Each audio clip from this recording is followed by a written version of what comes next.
A girl marries a fool in place of her sister, only to find out he's a big shot pretending to be dumb. Welcome to Mr. Peter Stories' Merry Christmas to everyone. We're so glad you're here to celebrate this magical season with us. During this time of joy and love, we warmly welcome you to a brand new story created just for you. Before we begin, tell us, what's your name? Are you a regular visitor, or is this your first time here? We'd love to get to know you better.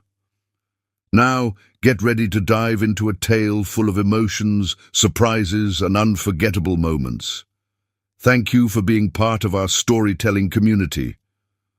The autumn breeze whispered through the mahogany-lined halls of the Black family estate.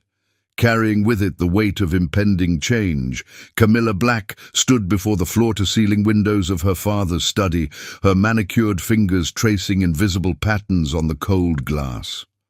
Below, gardeners tended to the renowned rose garden her mother had cultivated over 2 decades, a garden that, like everything else, they might soon lose. "The arrangement is final," her father, Jonathan Black, declared from behind his antique desk. His voice, once commanding and confident, now carried the desperate edge of a man grasping at his last lifeline. "The Sorens have accepted our terms. Their son, Magnus, will marry you next month." Camilla turned, her designer dress rustling with the movement. At 27, she was the epitome of sophisticated beauty, high cheekbones, amber eyes, and a presence that commanded attention in any room. "And you're certain about his condition?" she asked, choosing her words carefully. Her mother, Eleanor, perched on the leather settee, pressed her lips into a thin line. "The rumors appear to be true. Magnus Soren may have inherited his father's fortune, but he's—" She paused, searching for a diplomatic phrase. "Simple-minded. The accident 2 years ago left him changed." The accident. Everyone in their social circle knew of it, the mysterious car crash that had transformed the brilliant heir to Soren Industries into someone barely able to manage basic conversations. Some called it a tragedy. Camilla saw it as an opportunity. "It's perfect," she murmured, more to herself than her parents. "A wealthy husband who won't interfere with my life. The Soren fortune will save our family, and I'll have complete freedom to manage both our interests." Her younger sister, Delilah, sat quietly in the corner, her worn paperback forgotten in her lap. Unlike Camilla's calculated elegance, Delilah possessed a natural grace, her beauty unadorned and honest. "Cammy," she ventured softly, "are you sure about this? Marriage should be about love, not—" "Love?" Camilla's laugh was sharp enough to cut glass. "Look around, Delilah. Our family is weeks away from bankruptcy. Father's investments have failed. The creditors are circling, and our name, our legacy, is about to be dragged through the mud. Love won't save us, but this marriage will." Jonathan cleared his throat, fingers drumming anxiously on his desk. "Magnus's condition makes him vulnerable. His father insisted on this arrangement to ensure his son would be cared for, and our family's reputation for integrity made us ideal candidates." The irony wasn't lost on Camilla.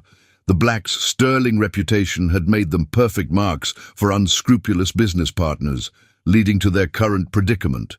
Now, that same reputation would be their salvation. She moved to her father's desk, picking up the thick manila envelope containing the marriage contract. The Sorens had been thorough, provisions for Magnus's care, management of his inheritance, and generous terms for the Black family's financial recovery.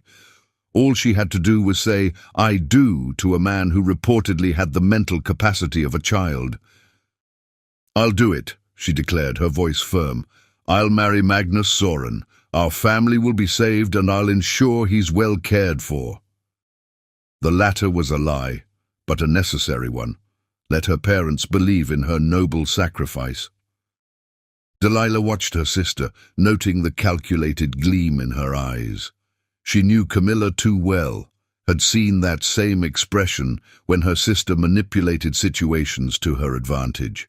But what could she say? Their family was desperate, and Magnus Soren needed a wife who would protect his interests. The days that followed were a whirlwind of preparations. The wedding was to be an intimate affair, befitting the groom's condition, but no expense was spared. Camilla threw herself into the planning with frightening intensity, orchestrating every detail while simultaneously gathering intelligence about her future husband. "He spends most days in his father's library," she told Delilah one evening as they sat in Camilla's luxurious bedroom. "The staff say he stares at books for hours, though he can barely read anymore. It's perfect. He'll be content with his pictures, and I'll have free rein." Delilah hugged a silk pillow to her chest, troubled by her sister's cold calculation. What if there's more to him than people say? What if— "Don't be naive," Camilla cut her off. "I've seen him at social functions. He can barely string 2 sentences together. The great Magnus Soren, who once graduated top of his class from Harvard Business School, now drools on himself at dinner parties. It's sad, really, but it works in our favor." But as the wedding drew closer, something changed in Camilla. Delilah noticed her sister taking longer walks alone, spending hours staring at her phone and making secretive calls. At first, she attributed it to pre-wedding jitters, but there was an edge to Camilla's behavior that spoke of something more. The night before the wedding, Delilah couldn't sleep. She paced the hallways of their family home, her bare feet silent on the plush carpets. A light under Camilla's door drew her attention. Knocking softly, she called out, "Cammy, are you awake?" No answer came. Pushing the door open, Delilah found the room empty. The wedding dress hung pristinely by the window, moonlight casting its shadow across the floor. On the vanity, weighted down by a crystal perfume bottle, was a note in Camilla's elegant handwriting. Delilah's hands trembled as she read the words that would change everything. "I can't do it. I won't chain myself to a fool, no matter how rich. There's someone else. There has been for months. By the time you read this, I'll be far away. I'm sorry for the pain this will cause, but I choose love over duty. Don't try to find me. Camilla." The perfect plan, it seemed, had just shattered into 1,000 glittering pieces, leaving the Black family teetering on the brink of ruin once again. But in that moment, as Delilah stood in her sister's abandoned room, the seeds of a new plan, one born of desperation and duty, began to take root in her mind. Outside, the autumn wind picked up, scattering leaves across the garden like omens of the storm to come. The grand deception was about to begin, though not the one Camilla had so carefully orchestrated. In the silence of that moonlit room, another black sister would step forward to save her family, unaware that she was walking into a web of deception far more intricate than anyone could have imagined. Chapter 2. A Sister's Sacrifice. Dawn crept across the sky like spilled watercolors, painting the world in shades of grey and pink as Delilah stood before her sister's vanity. Her reflection stared back at her, a ghost in white silk and lace, wearing a dress that had been tailored for another woman's body. The wedding dress, a Vera Wang creation that had cost more than most people's cars, hung slightly loose around her slender frame. Camilla had always been curvier, more statuesque, but it would have to do. "Hold still," Eleanor Black commanded, her usually steady hands trembling as she pinned the dress. Every few seconds, she would pause to dab at her eyes with a monogrammed handkerchief. "We can make this work. We have to make this work." The events of the past 6 hours felt like a fever dream. The discovery of Camilla's note, the family meeting in Jonathan Black's study, where panic had given way to desperate innovation, the frantic calls to the wedding planner, explaining that the bride had fallen ill and her sister would be handling last-minute details. A clever ruse to explain why they needed access to the venue before dawn. "What if someone realizes?" Delilah whispered, watching her mother's reflection in the mirror. The Sorens have met Camilla at social functions. They'll know I'm not her. Jonathan Black emerged from the shadows of the room, his face haggard from a sleepless night. Magnus's condition works in our favor. He barely registers faces anymore. As for the others, he adjusted his tie with fingers that shook. The ceremony will be small, intimate, only family and a handful of close friends. Most haven't seen Camilla in months. She's been preparing for the wedding in seclusion. The lie tasted bitter in Delilah's mouth, but she nodded. What choice did they have? The contracts were signed, the money already partially transferred. If the wedding didn't proceed, their family wouldn't just face social ruin, they'd be legally and financially destroyed. Besides, Eleanor added, securing another pin, you and Camilla share the same features, the same dark skin tone, the same height. Your face is softer, yes, but love makes people see what they want to see. She stepped back, surveying her work. With the right makeup, the right hairstyle, it could work. The next 2 hours passed in a blur of beauty professionals, all sworn to secrecy with generous bonuses. Delilah sat still as they transformed her into her sister's doppelganger. Her natural curls were straightened and styled into Camilla's signature elegant updo. Makeup artists contoured her face, sharpening her soft features to mirror her sister's more angular beauty. By the time they finished, even Jonathan did a double take when he entered the room. But it wasn't just about looking like Camilla. Delilah had to become her. As the makeup artists packed their supplies, Eleanor drilled her daughter on details of Camilla's life, relationships, and preferences. Remember, you spent a semester in Paris during college. You collect vintage Hermès scarves. Your favorite wine is a 1982 Bordeaux. Delilah absorbed it all, though her mind kept wandering to Magnus Soren. She had seen him once, at a charity gala 6 months ago, before agreeing to this deception. He had stood in a corner, watching the crowd with vacant eyes, occasionally smiling at nothing. His father had kept close to him, managing his interactions, steering him away from lengthy conversations. Would she be taking on that role now? The rings, she suddenly remembered, panic rising in her throat. Camilla's engagement ring. Here. Jonathan pulled a velvet box from his pocket. She left it on my desk with the note. At least she gave us that much. The ring slid onto Delilah's finger, slightly loose, but not noticeably so. The 5-carat diamond caught the morning light, throwing prisms across the wall. It felt heavy, like a shackle.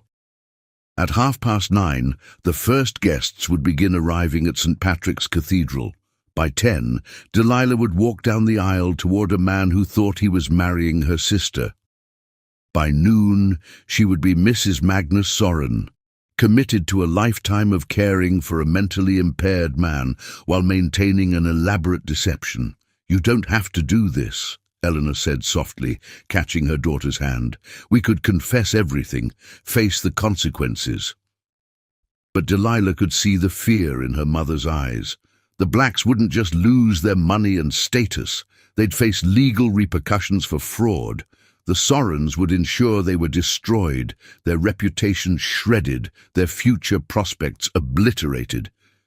And Camilla would be free to live her life with her secret lover, while their family paid the price for her selfishness.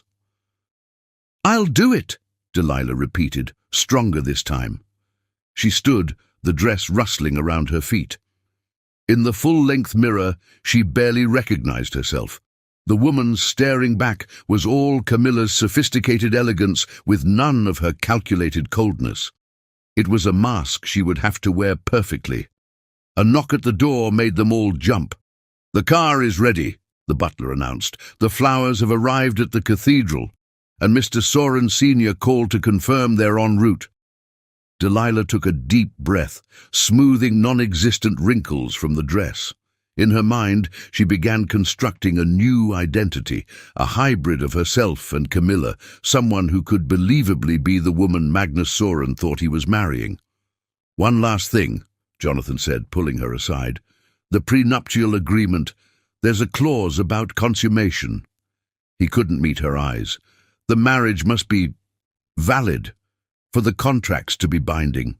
The implications hit her like a physical blow. She would have to, with a man who didn't even know who she really was. The ethical implications made her head spin. "I understand," she managed, though her voice shook slightly. "I'll do whatever needs to be done." The drive to the cathedral passed in suspended animation. Through the tinted windows of the Rolls-Royce, Manhattan scrolled past like scenes from someone else's life. Delilah watched couples walking dogs, children chasing pigeons, tourists taking photos, all of them living their normal, honest lives while she headed toward a future built on lies.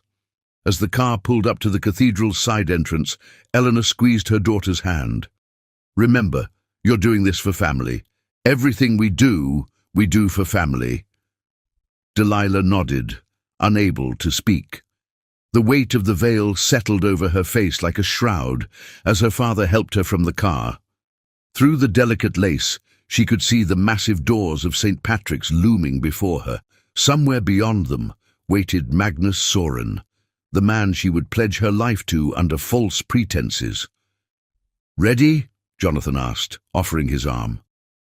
Delilah took it, feeling the solid strength of him beneath her fingers.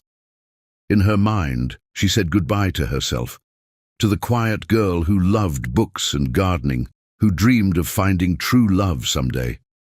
That girl would have to die for this deception to live.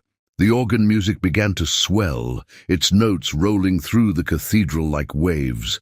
As the door swung open, revealing the long aisle ahead, Delilah took her first step, not just toward Magnus Soren, but toward a life of constant performance. She was no longer just Delilah Black. She was now the understudy in the role of a lifetime, playing her sister in a production where the stakes were higher than any theater could imagine. And somewhere, in a place Delilah couldn't know, her sister Camilla was probably raising a glass to her own escape, unaware that her perfect plan had set in motion events that would change all their lives forever. The greatest deception was about to begin, though not the one anyone had anticipated. As Delilah took another step toward her future, she couldn't know that she wasn't the only one wearing a mask in this elaborate charade. Chapter 3. The Fool's Game. The first time Delilah saw Magnus Soren up close, her heart nearly stopped. Standing at the altar, he cut an imposing figure despite his allegedly diminished mental state. 6 feet tall, with shoulders that filled out his bespoke Tom Ford tuxedo perfectly. He had the kind of presence that commanded attention even when silent. His thick, dark hair was expertly styled, and his clean-shaven jaw could have been carved from marble.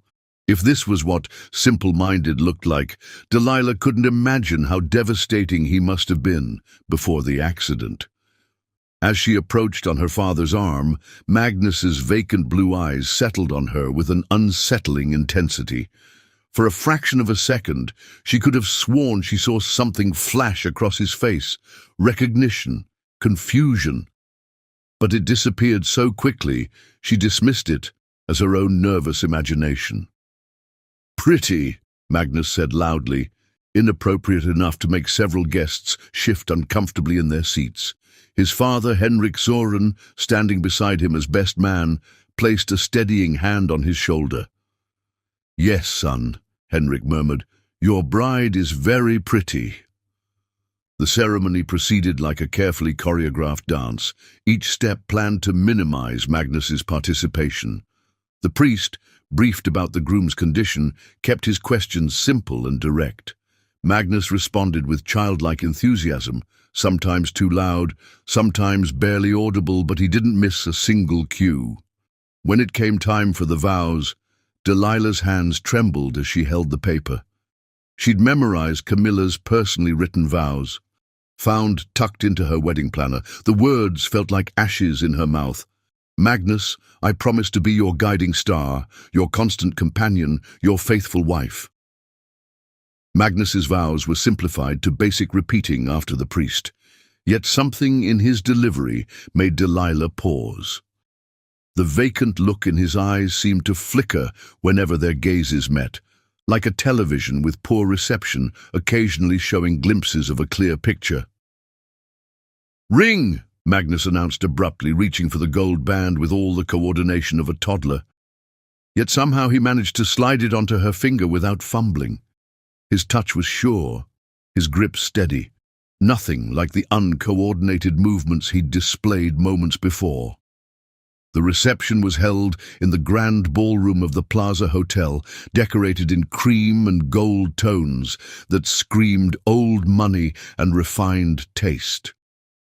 Delilah found herself seated beside her new husband, watching him from the corner of her eye as he played with his food, occasionally making loud observations about the decorations or guests that made people wince sympathetically. "Blue butterflies," he declared, pointing at the centerpiece with his fork. "Pretty like your eyes." Then he frowned. "No, not blue. Brown now. Different." Delilah's heart stuttered. Camilla had blue eyes. It was one detail they couldn't change with contact lenses for fear of complications. Magnus had noticed the difference, yet his observation came wrapped in enough confusion and childish delivery that no one else seemed to register its significance. Throughout the afternoon, more moments like this accumulated. Magnus would say something surprisingly insightful, then immediately follow it with obviously foolish behavior. He quoted Shakespeare while spilling soup down his shirt. He correctly identified a rare vintage of wine by smell alone, then proceeded to blow bubbles in it with his straw. Henrik Soren hovered nearby, managing his son's interactions with practiced ease. But occasionally, Delilah caught him watching Magnus with an expression she couldn't quite read. Was it grief, concern, or something else entirely?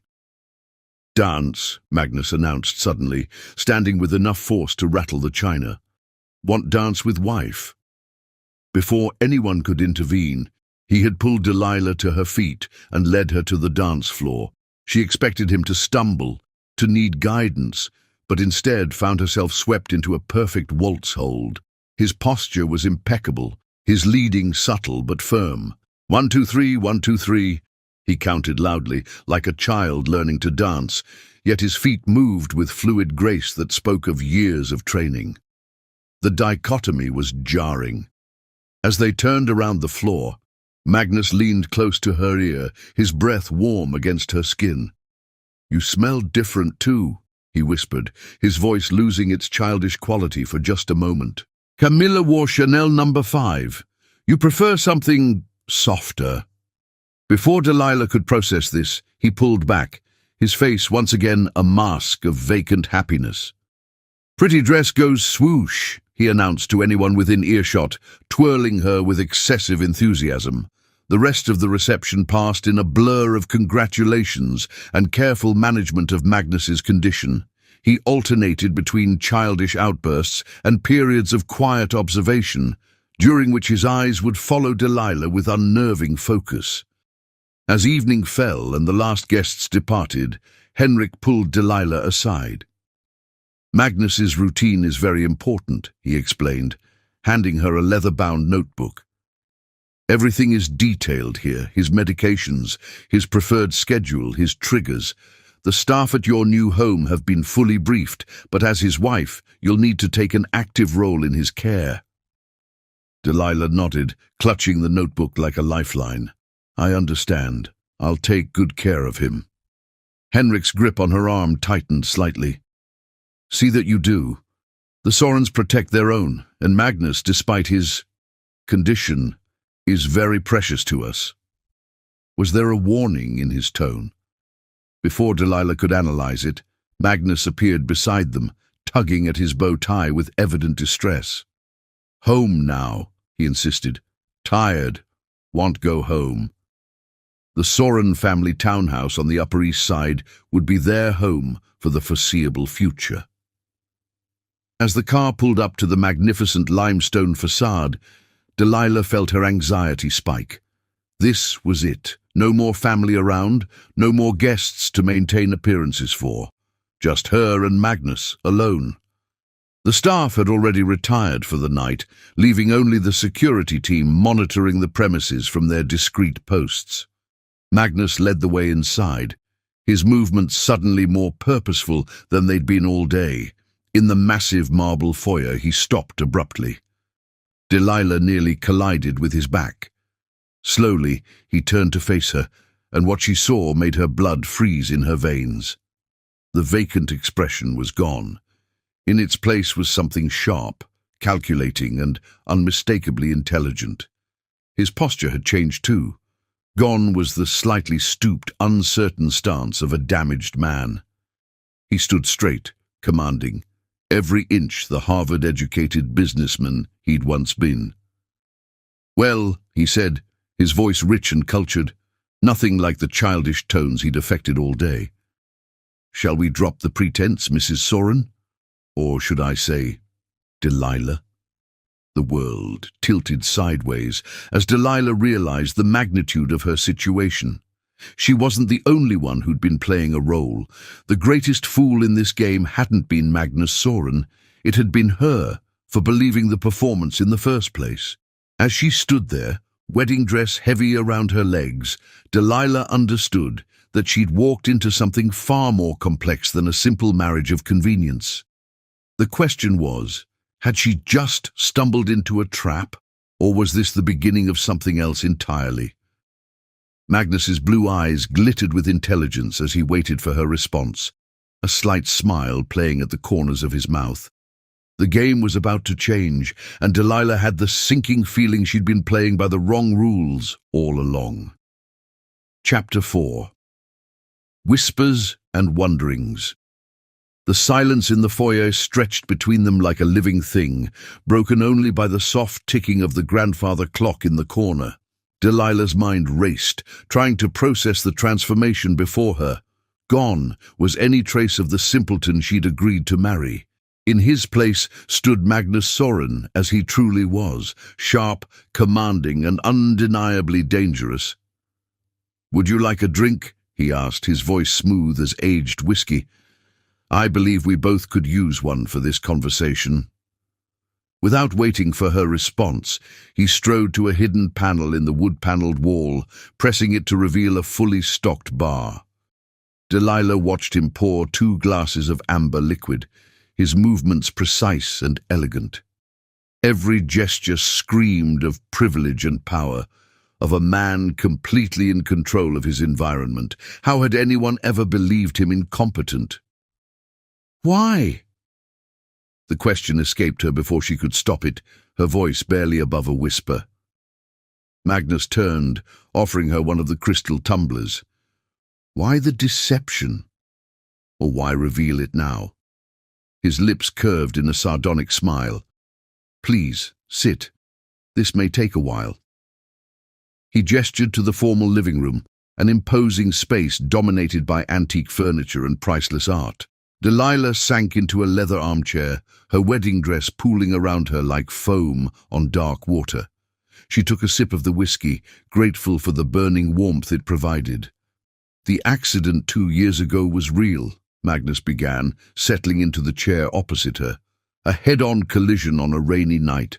The other driver was drunk, crossed the median. I spent 3 months in a private hospital in Switzerland."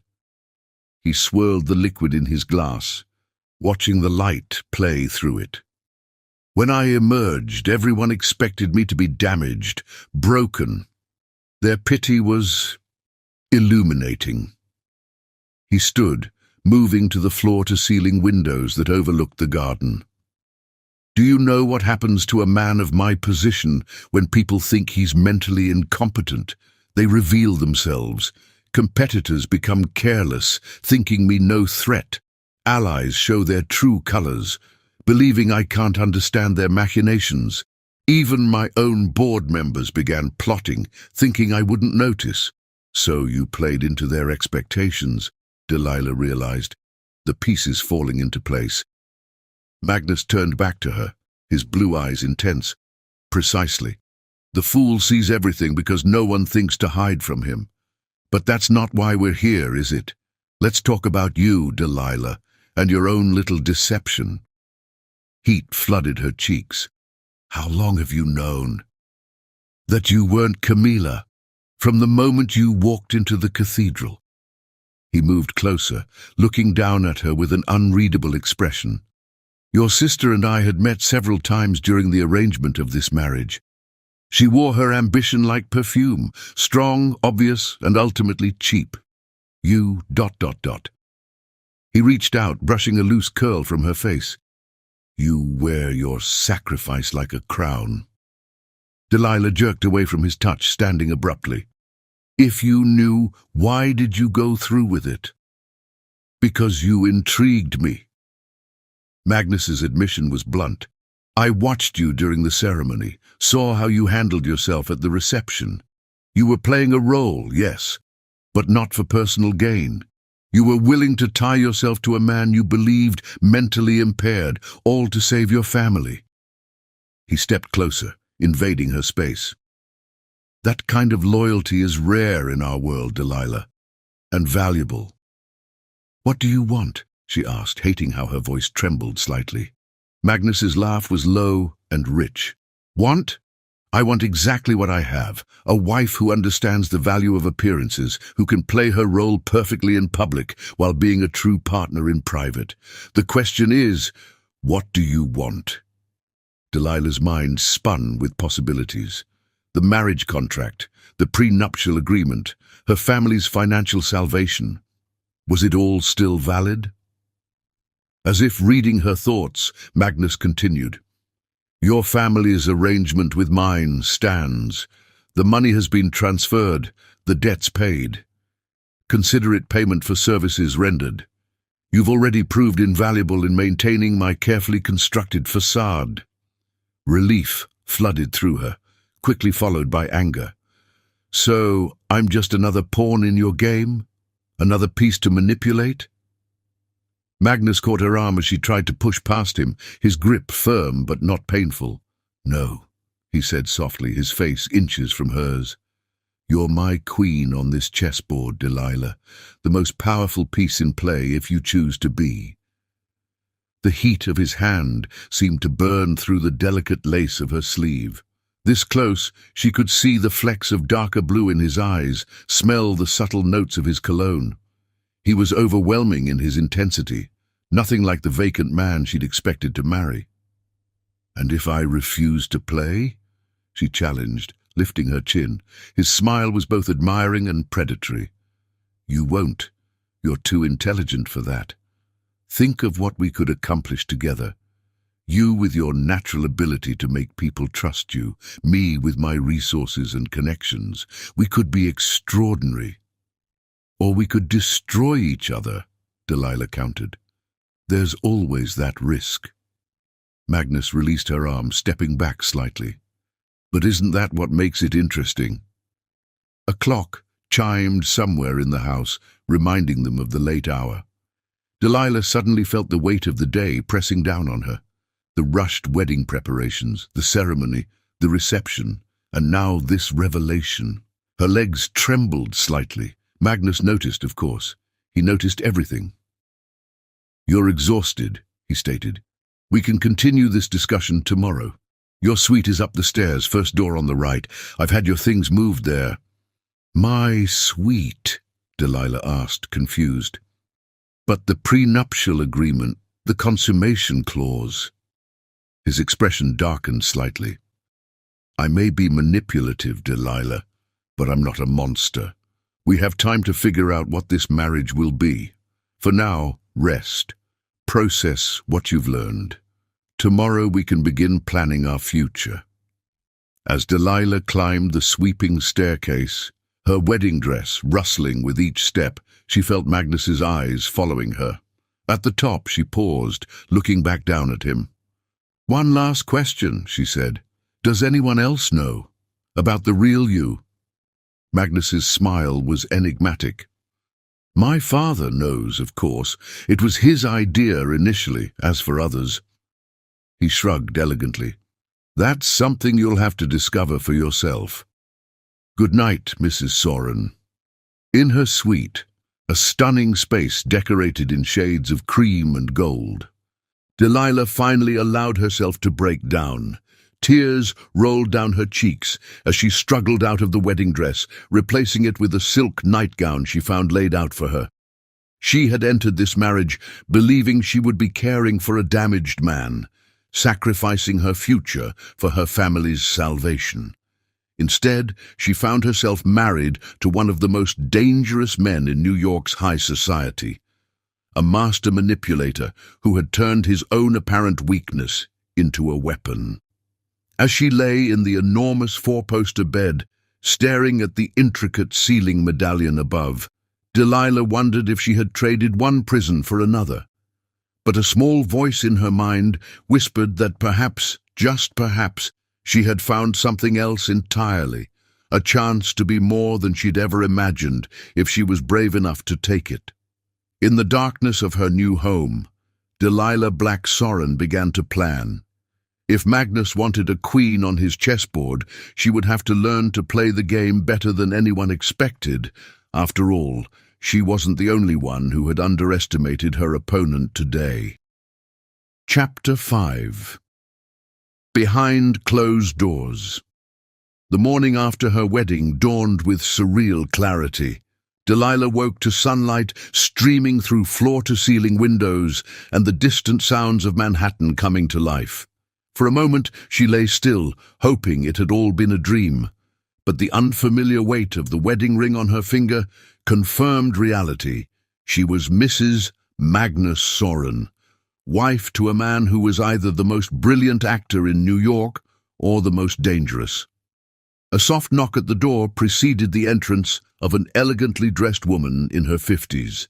"Good morning, Mrs. Soren. I'm Mrs. Reynolds, the housekeeper. Mr. Soren asked me to assist you in acclimating to the household." Delilah sat up, clutching the silk sheets to her chest. "What time is it?" "Just past 8, ma'am.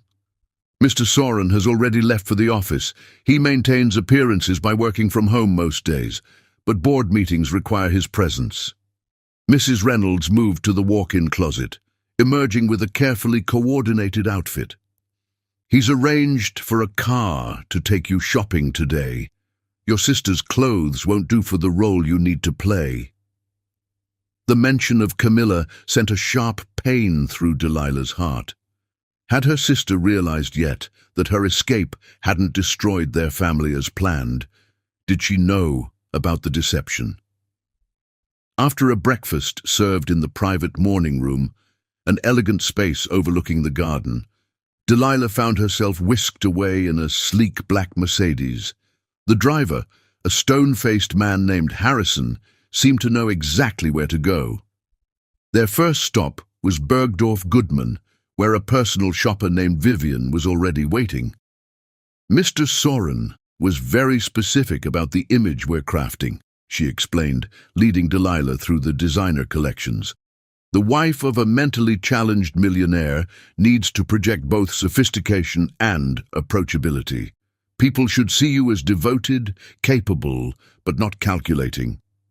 The irony wasn't lost on Delilah as she tried on outfit after outfit. Everything was selected to enhance the illusion. Elegant, but not flashy. Expensive, but not ostentatious. By early afternoon, she had an entirely new wardrobe that would make her transformation from Delilah Black to Mrs. Magnus Soren complete. "Your husband's card, Mrs. Soren," Harrison said when she tried to pay, producing a black American Express with her new name on it. The casual display of trust, or perhaps test, wasn't lost on her. Returning home, Delilah found Magnus in his study, hunched over a tablet and muttering to himself. The transformation was remarkable. Gone was the commanding presence from last night, replaced by the confused air everyone expected to see. "Pretty wife back," he announced loudly as she entered, but his eyes were sharp and alert. A security camera in the corner blinked steadily, reminding her they were always being watched. "Yes, dear," she replied, falling into the role seamlessly. I bought some new clothes today. Would you like to see them? Magnus made a show of clapping his hands enthusiastically, but as she moved closer, he pressed something into her palm. A smartphone, different from the one she'd been using. When she glanced at him questioningly, he merely continued his performance of childish excitement over her shopping bags. Later, alone in her suite, she examined the phone. It opened to a secure messaging app with a single conversation thread. Magnus, this line is encrypted. We can speak freely here when we can't in person. The house is watched constantly, not just by our security, but by others who are very interested in my condition. Delilah stared at the message for a long moment before typing back, Delilah, others, who? Magnus, board members, competitors, your sister's mysterious lover, everyone who stands to gain from my apparent incompetence. The mention of Camilla's lover caught her attention. Delilah, you know who she ran away with? Magnus, I know everything about your sister's plan. Did you think it was coincidence that she fell in love with someone right before our wedding? That she chose to run at exactly the right moment to cause maximum chaos? The implications made her head spin. Delilah, you orchestrated her leaving. Magnus, I merely created the opportunity. She did the rest herself. Your sister's ambition made her predictable. I needed a wife I could trust, not one who would try to take advantage of my condition. Delilah. So you manipulated events to drive her away, knowing I would step in? Magnus. I calculated the probabilities. You were the most likely to take her place out of family loyalty. What I didn't anticipate was how perfectly suited you would be for the role. The conversation was interrupted by a knock at her door. Mrs. Reynolds entered with a garment bag. Mr. Soren's father will be joining you for dinner, Mrs. Soren. Your husband suggested you might want to wear this. Inside the bag was a stunning Valentino dress in deep burgundy, elegant but not overpowering, perfect for a family dinner. The choice sent a clear message. Magnus was directing every aspect of their performance. Dinner proved to be another masterclass in deception. Magnus played his role of cherished invalid son perfectly, while Henrik Soren watched both of them with calculating eyes. Delilah found herself navigating a complex dance of caring wife and dutiful daughter-in-law, all while trying to read the subtext flowing beneath every interaction. You're adapting well, Henrik observed as Magnus excused himself to use the bathroom, a convenient moment arranged, no doubt, for this very conversation. Thank you, Delilah replied carefully. Magnus makes it easy to care for him. Henrik's smile didn't reach his eyes. Yes, my son has always had that effect on people. They see what they expect to see. Tell me, what do you see when you look at him? It was a test, carefully crafted and potentially dangerous. Delilah met his gaze steadily. I see a man who needs me, she answered truthfully, letting him interpret that need however he chose. Good answer, Henrik approved, just as Magnus returned, his tie slightly askew in a perfect display of childish clumsiness. Later that night, as Delilah prepared for bed, her phone buzzed. Magnus, you handled my father well. He's convinced you're exactly what we need. Delilah, and what exactly do you need, Magnus? Magnus, a partner who understands that sometimes the greatest power lies in being underestimated, someone who can play the game without losing themselves in it. Someone like you. She stared at the message for a long time before responding. Delilah, and what do I get out of this partnership? Magnus, everything. Power, security, freedom to be who you truly are behind closed doors, and something neither of us expected. Someone who understands what it means to wear a mask. The offer was tempting, but Delilah wasn't ready to fully trust him yet. Delilah, how do I know this isn't just another manipulation? Magnus, you don't. That's what makes it interesting. Good night, Mrs. Soren. Tomorrow we begin your real education in how to navigate our world. Delilah set the phone aside, moving to the window to look out over the city lights. She had entered this marriage expecting to care for a damaged man, only to find herself apprenticed to a master of manipulation.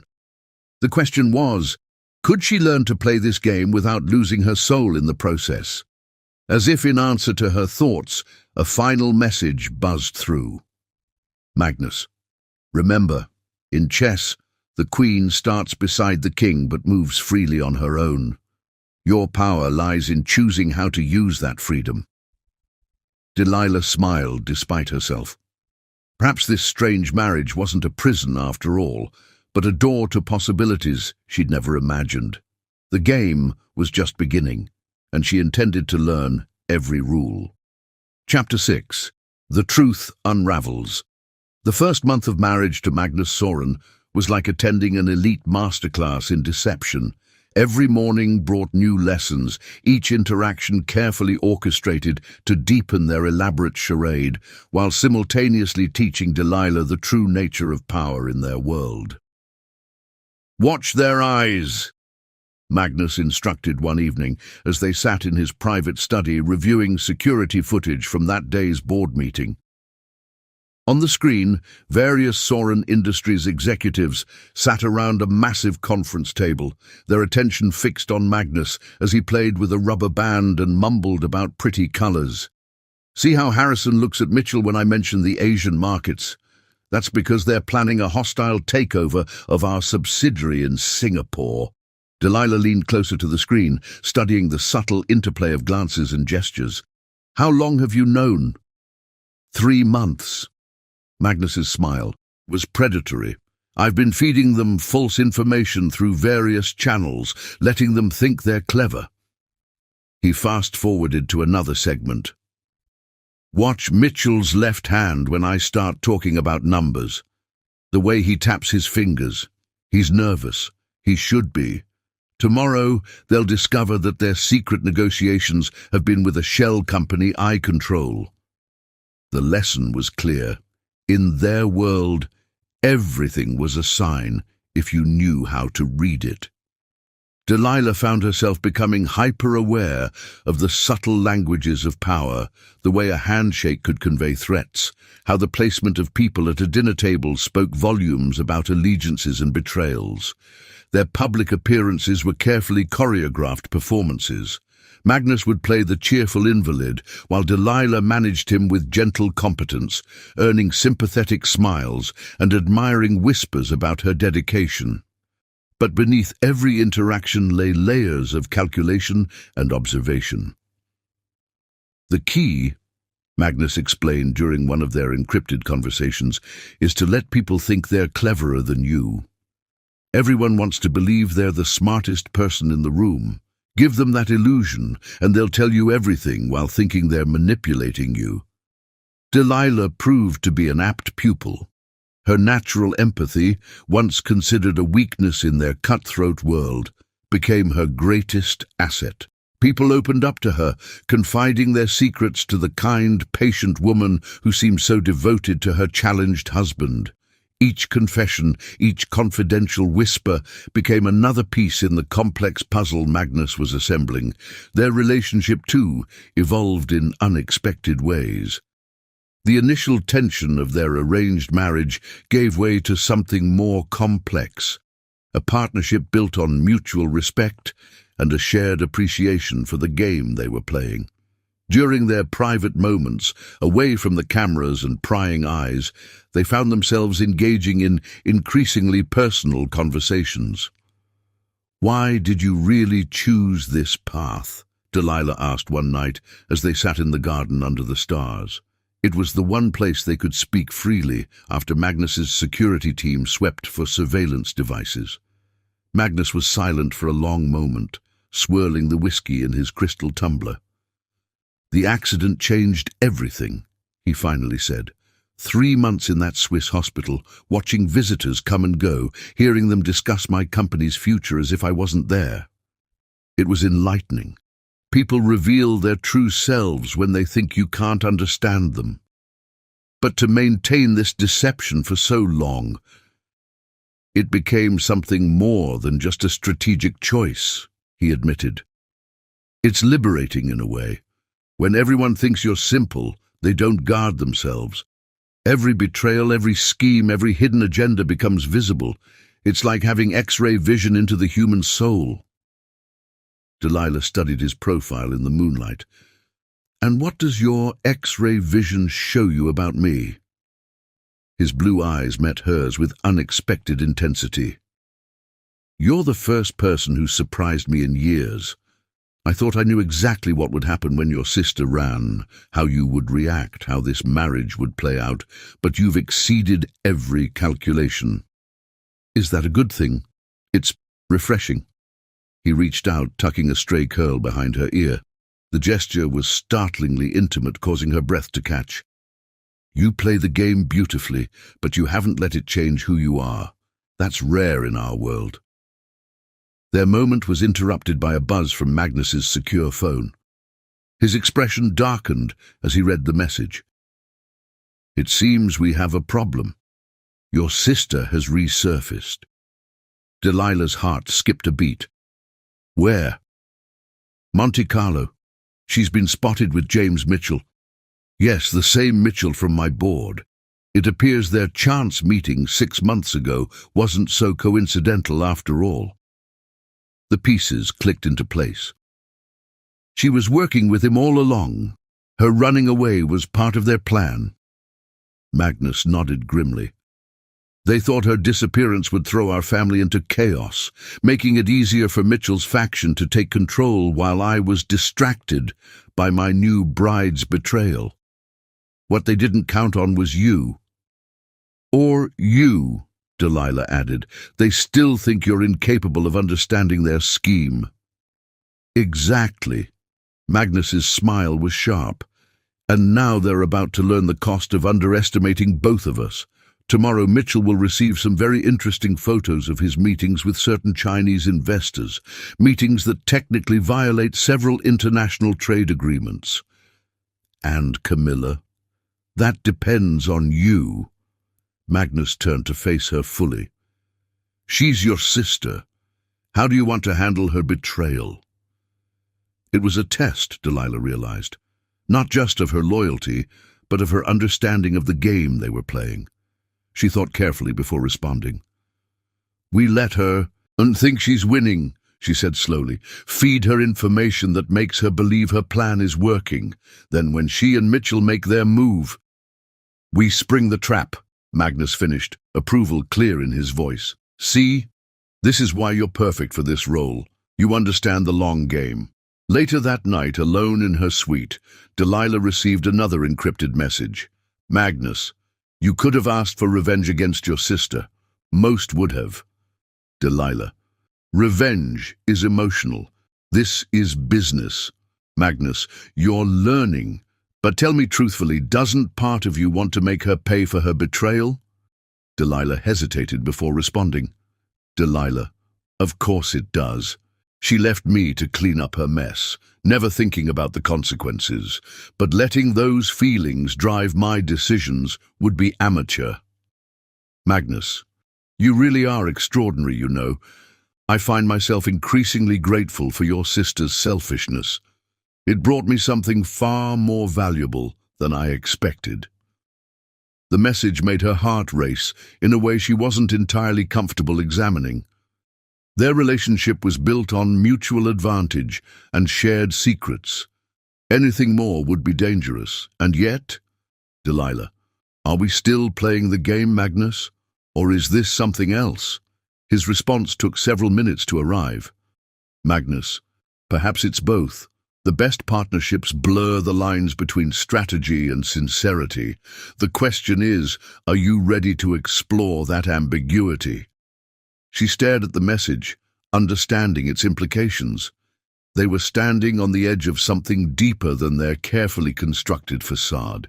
The smart move would be to maintain professional distance, to keep their relationship strictly strategic. Instead, she typed, Delilah, I'm learning that the most interesting moves in chess are often the unexpected ones. His reply was immediate. Magnus, then let's write our own rules. Dinner tomorrow, just us. No cameras, no performance. We'll see what's real behind the masks. As Delilah set the phone aside, she caught her reflection in the window, a woman transformed from the naive sister who'd stepped into Camilla's place. The game had changed her, but perhaps not in the ways anyone had anticipated. Tomorrow would bring new challenges. Mitchell's schemes, Camilla's machinations, the constant performance their lives required. But for now, she allowed herself to feel a flutter of anticipation about dinner with Magnus. A dinner where, for the first time, they would both leave their masks at the door. In a world built on deception, the prospect of genuine connection was perhaps the most dangerous game of all. Chapter 7. A Dangerous Dance. The private dining room of the Soren townhouse had been transformed. Gone were the usual formal place settings and hovering staff. Instead, soft candlelight flickered across a more intimate arrangement. Two places set close together, bottles of wine breathing nearby, and most notably, no security cameras in sight. Delilah stood in the doorway, taking in the scene. She had dressed carefully for this dinner, choosing a simple black cocktail dress that was wholly her own style, not the carefully curated image of Mrs. Magnus Soren. Her natural curls were loose around her shoulders, and she wore minimal jewelry, just her wedding ring and a pair of small diamond studs. "The cameras are off in this entire wing," Magnus's voice came from behind her. "I had the security team do a sweep for any unauthorized surveillance devices. Tonight, we're truly alone." She turned to face him, and her breath caught slightly. Without his usual vacant expression, Magnus was devastating. His sharp features were animated with intelligence, his blue eyes intense as they took her in. He'd shed his public persona's rumpled appearance for a perfectly tailored charcoal suit, no tie, the top buttons of his white shirt casually undone. "No masks?" she asked, voice slightly unsteady. "No masks."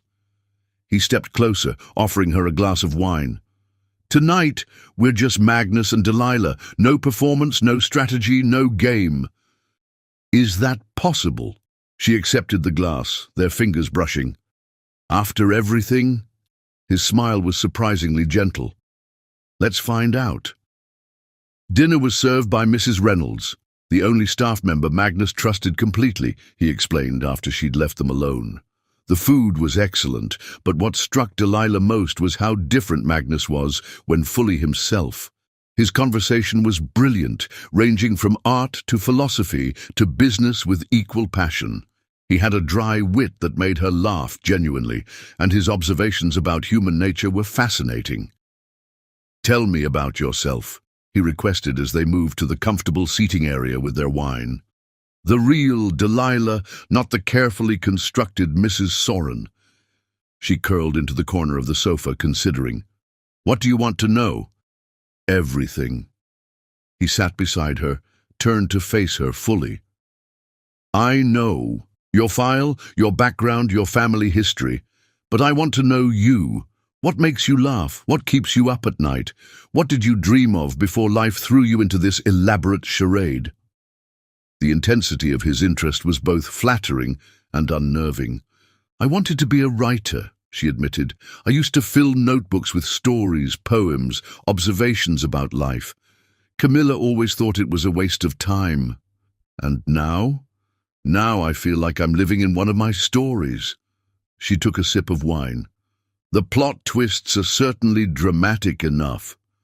Magnus laughed, the sound rich and genuine.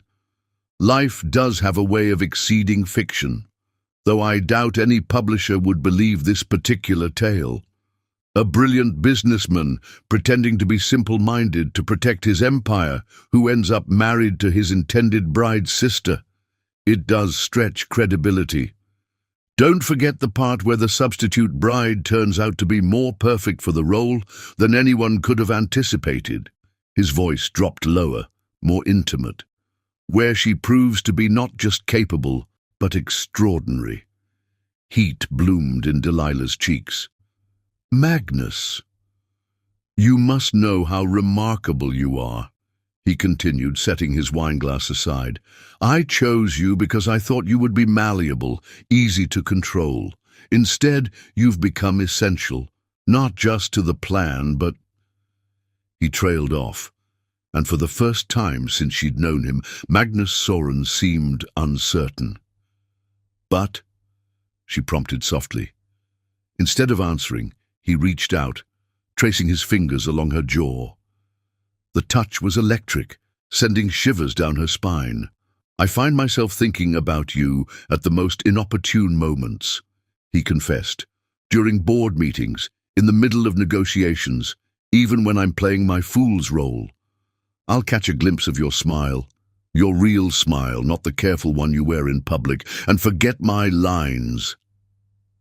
Delilah's heart raced. That sounds dangerous. It is. His thumb brushed her lower lip. You're dangerous, Delilah. You make me want things I can't afford to want. What things? She whispered. Authenticity, connection, the freedom to be myself with someone who sees all of me, not just the masks I wear. He leaned closer, his breath warm against her skin.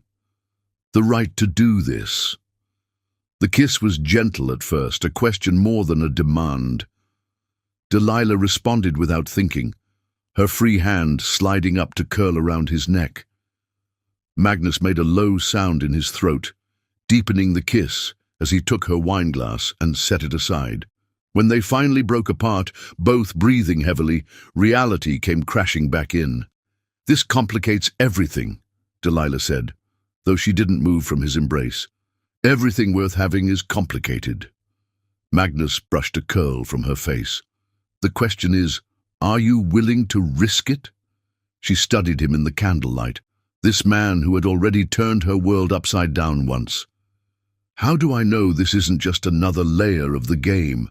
Because for the first time in years, I'm terrified. His admission was raw, honest. I've built my entire empire on being in control, on never letting anyone close enough to matter. You make me want to risk that control. What about the plan? The company? Everything we've been working towards? All of that remains. We're still partners in this dance of deception. But behind closed doors, he traced her cheekbone with his fingertips.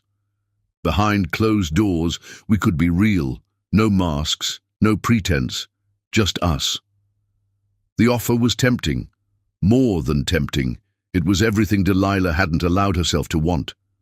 But doubt nagged at her. And when Camilla makes her move, when Mitchell's plans come to light, can we separate our personal feelings from the game we have to play? Magnus's expression turned serious. That's what makes it interesting, doesn't it? The challenge of balancing what we feel with what we must do. I'm not asking for naive romance, Delilah. I'm asking for partnership in its truest form. Complete trust, complete honesty, but only between us. A private truth behind a public lie? Exactly. He smiled, and it transformed his face. We're already expert performers. Why not give ourselves something real to protect? Delilah took a deep breath, aware she was standing on the edge of something that would change everything. If we do this, if we let ourselves feel what's growing between us, there's no going back. I don't want to go back. Magnus pulled her closer, his forehead resting against hers. I want to go forward with you. Let tomorrow bring whatever challenges it will. Tonight, just be with me. Be real with me. In answer, Delilah kissed him, pouring into it all the complicated emotions she'd been struggling to contain. His response was immediate and passionate, his arms tightening around her as though she might disappear if he let go. When they separated this time, both knew everything had changed. The game they were playing had just become infinitely more complex, but also infinitely more rewarding. They had found something neither had expected in this marriage of convenience, a chance at real love, hidden behind their carefully maintained facade. As Magnus led her up to his private quarters, Delilah realized that this was perhaps the most dangerous game of all. Not the corporate intrigue, not the family betrayals, but the risk of genuine feeling in a world built on deception. Yet as his fingers laced with hers, she couldn't bring herself to regret a single step that had led her here. The masks were off, the truth laid bare between them. Tomorrow they would return to their performance, but tonight belonged to them alone. Two people who had found authenticity in the midst of artifice and love in the heart of deception. Chapter 8. Hearts in Turmoil. Sunlight streamed through the floor-to-ceiling windows of Magnus's private suite, painting golden patterns across rumpled silk sheets. Delilah woke slowly, consciousness returning in gentle waves. The warm weight of Magnus's arm around her waist was both foreign and oddly right, as though her body had been waiting for this without her knowledge. "You're thinking too loud," Magnus murmured against her neck, his voice rough with sleep. Gone was any trace of his public persona. This was purely him, unguarded and real. "Sorry," she whispered, turning in his arms to face him. The morning light caught the silver threading through his dark hair at the temples, softening his usually sharp features. "This is just complicated?" His blue eyes opened fully, studying her face. "Do you regret it?" "No," she answered honestly, "but I'm trying to figure out how this works now. In an hour, we have to go back to our roles. You'll be the lovable simpleton, and I'll be the devoted wife managing her challenged husband. How do we reconcile that with this?" Magnus traced her cheekbone with his thumb, his touch impossibly gentle. "By remembering that this is our truth. Everything else is just a performance." A buzz from his secure phone interrupted the moment. Magnus's expression hardened as he read the message. The tender lover disappearing behind the calculating businessman. "Mitchell's making his move earlier than expected," he said, sitting up. "He's called an emergency board meeting for this afternoon. Apparently, he has concerns about the company's direction under current management." Delilah propped herself up on one elbow, mind already racing with implications. He wouldn't move without believing he has the upper hand. Has something changed? Yes. Magnus handed her the phone, showing her a series of photos. They showed Camilla entering a high-end Monaco hotel, looking exactly as polished and ambitious as Delilah remembered. But it was the man accompanying her that caught Delilah's attention, tall, distinguished, with greying hair at his temples. "That's not Mitchell," she said, frowning. "No, that's Charles Winston, CEO of our biggest competitor." Magnus's smile was grim. "Your sister's been busy. She's not just working with Mitchell. She's helping orchestrate a hostile takeover." The implications hit Delilah like a physical blow. "She's selling inside information about our family to help Winston's bid. Information that's now months out of date, thanks to you." Magnus brushed a kiss against her bare shoulder before rising. She doesn't know that her intelligence about the simple heir and his management by proxy arrangement is worthless. Mitchell's about to walk into that board meeting thinking he has leverage he doesn't actually possess. Delilah watched him move around the room, appreciating both his strategic mind and his physical presence. "What's our play?" The possessive plural wasn't lost on Magnus.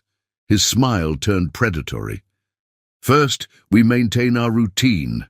You'll accompany me to the office as usual, the devoted wife making sure her challenged husband doesn't get overwhelmed by the meeting.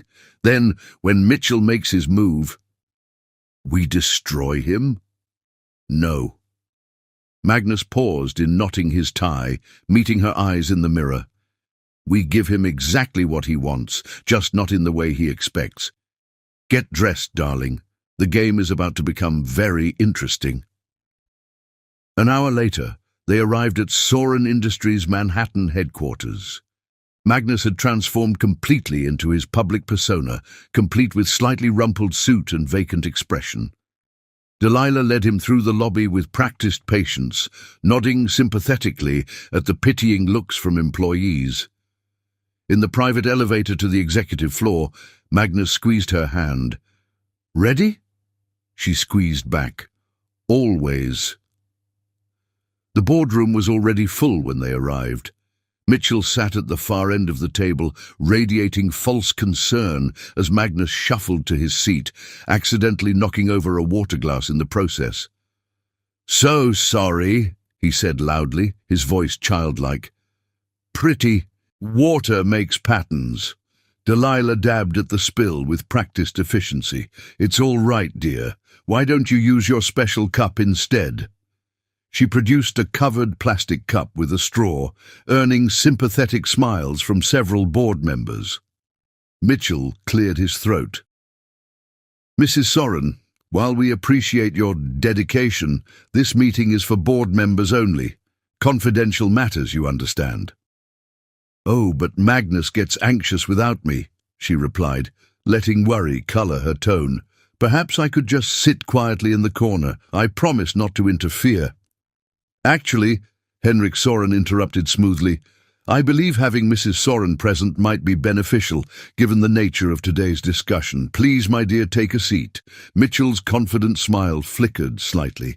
This wasn't part of his script.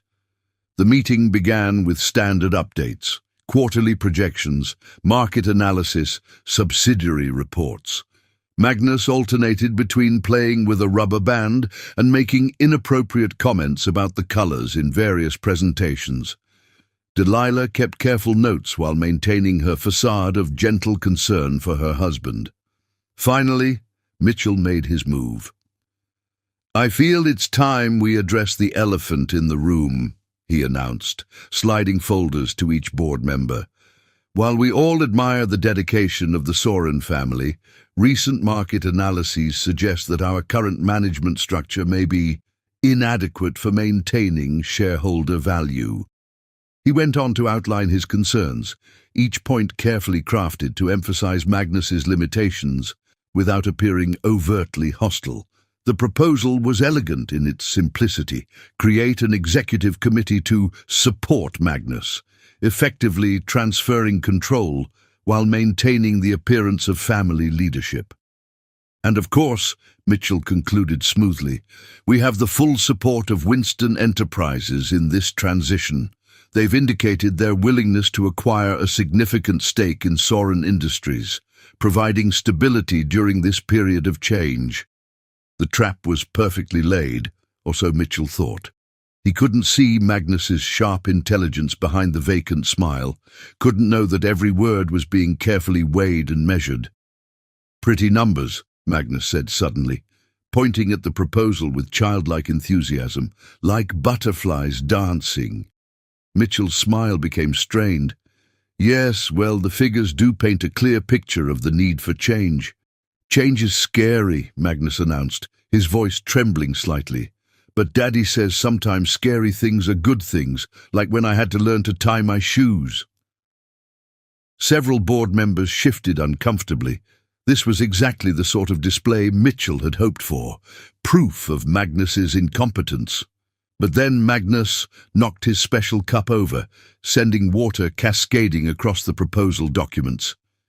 In the ensuing chaos of cleaning up, no one noticed him pressing a small button under the table. The boardroom doors opened, admitting a team of SEC agents, led by a stern-faced woman in a charcoal suit. "James Mitchell," she announced crisply. "We have some questions about your recent communications with Winston Enterprises, particularly regarding the sharing of confidential information and potential stock manipulation."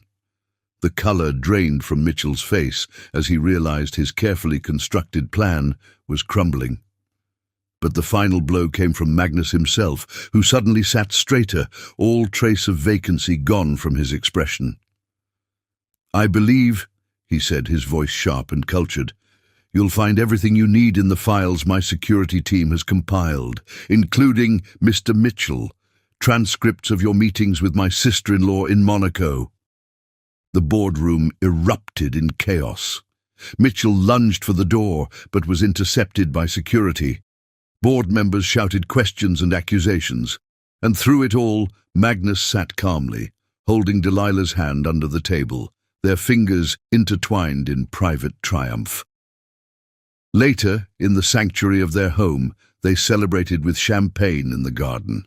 "Mitchell's finished," Magnus announced, satisfaction evident in his voice.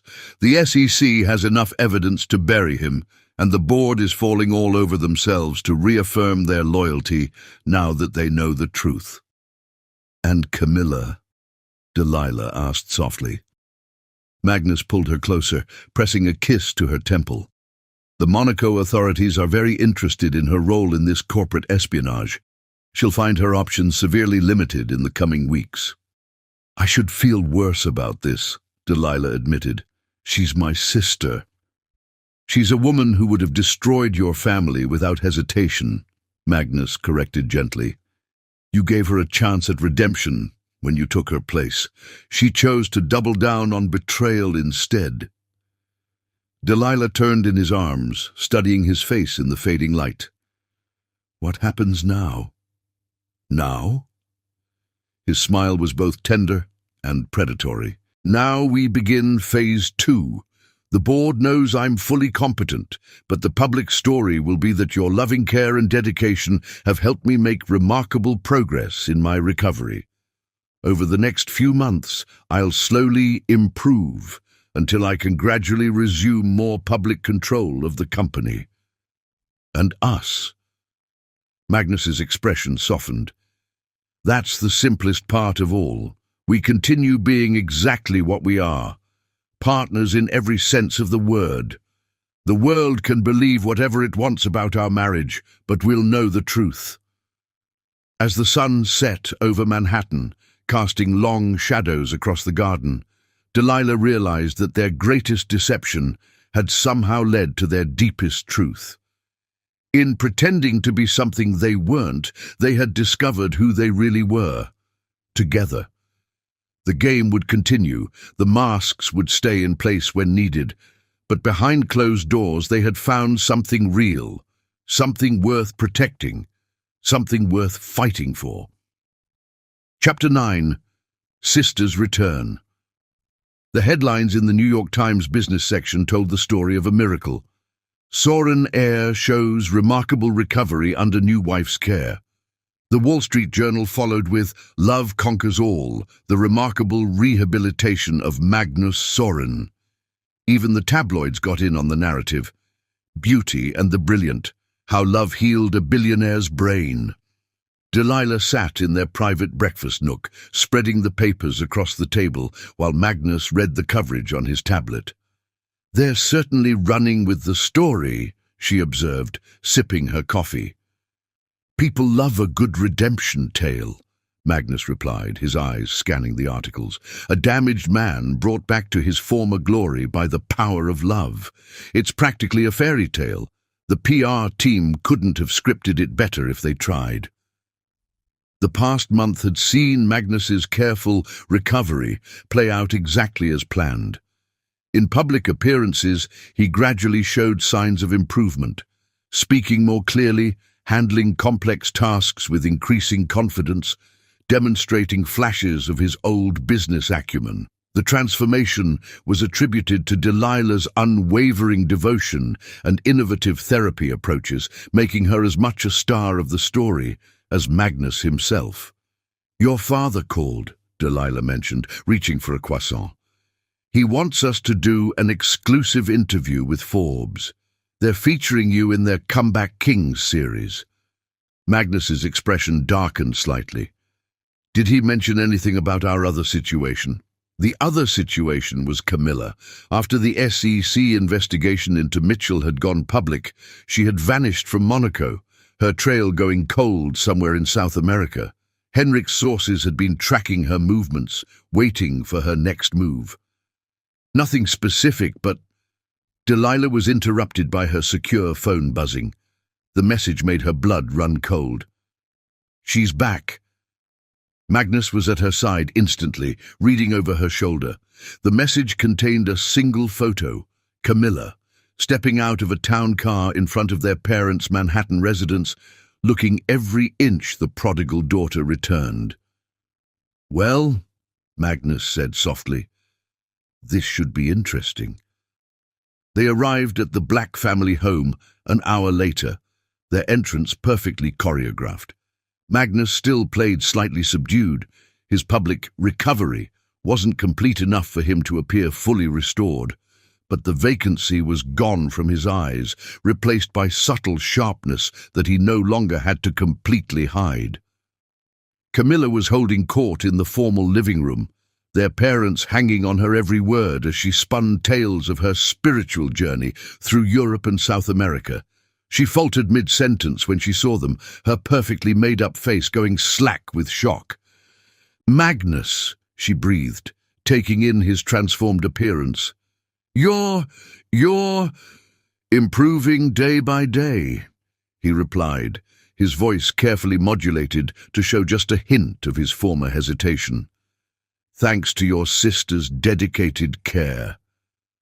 Delilah watched the calculations race across Camilla's face as she processed this new development. Her sister had always been quick to adapt, to find angles that worked to her advantage, but for once she seemed genuinely blindsided. "Delilah!"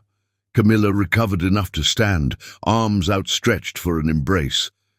"My dear sister, I have so much to apologize for." The hug was like embracing a beautiful statue, all cold marble and rigid poses. Delilah returned it briefly before stepping back to Magnus's side, his hand finding hers in a gesture that wasn't entirely for show. "We've been so worried," Eleanor Black gushed, dabbing at her eyes with a monogrammed handkerchief. "When you disappeared." "I needed to find myself," Camilla interrupted smoothly. "After breaking off the engagement, I was lost, confused. I traveled, meditated, did some soul-searching."